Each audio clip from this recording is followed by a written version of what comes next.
Okay, we're going to move on to extraordinary circumstances number 2.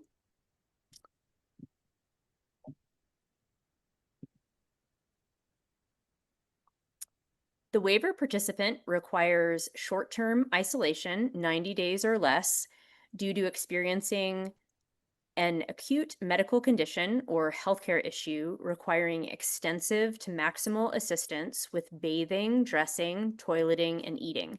And the waiver participant chooses to receive care in their home instead of an institution. Um, so let's start breaking this down back at the beginning. As far as short term isolation goes, at least we have a time period, 90 days or less.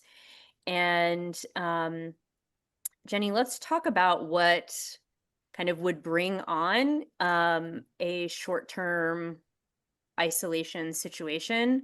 What kind of acute medical condition or healthcare issue might we be looking at that would trigger this kind of qualification for extraordinary circumstances?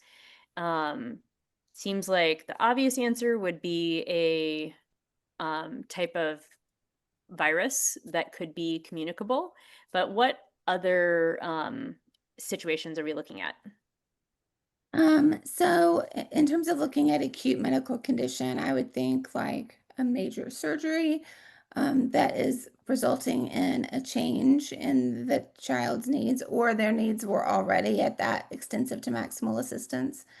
Like you said, it could be infectious as well, but something like this, the state's looking for a medical order from the physician. So either written on a letterhead or like prescription pad that is detailing um, what the needs are in terms of isolation and for how long, and why they need to be at home. And then, of course, it says at the end, choosing to receive care in their home instead of an institution. So maybe as a way to come home from the hospital earlier or to avoid a rehab placement. That's not necessarily a requirement because we know that our kids in CAP-C are eligible for nursing home or facility level of care. But that's just one other step that may need to be included in that physician order.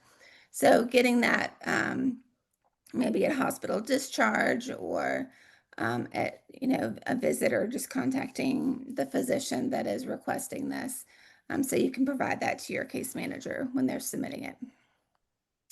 Sounds good. And then the other elements are ones that we've addressed previously: extensive to maximal assistance, being the far end of the dependence end. So a waiver participant who is either not completing tasks independently in or contributing to those tasks in any way, or a waiver participant who is providing a small amount of assistance with the task described. And the ones that are part of this criterion are bathing, dressing, toileting, and eating, and that would be all of those tasks, not just one of them.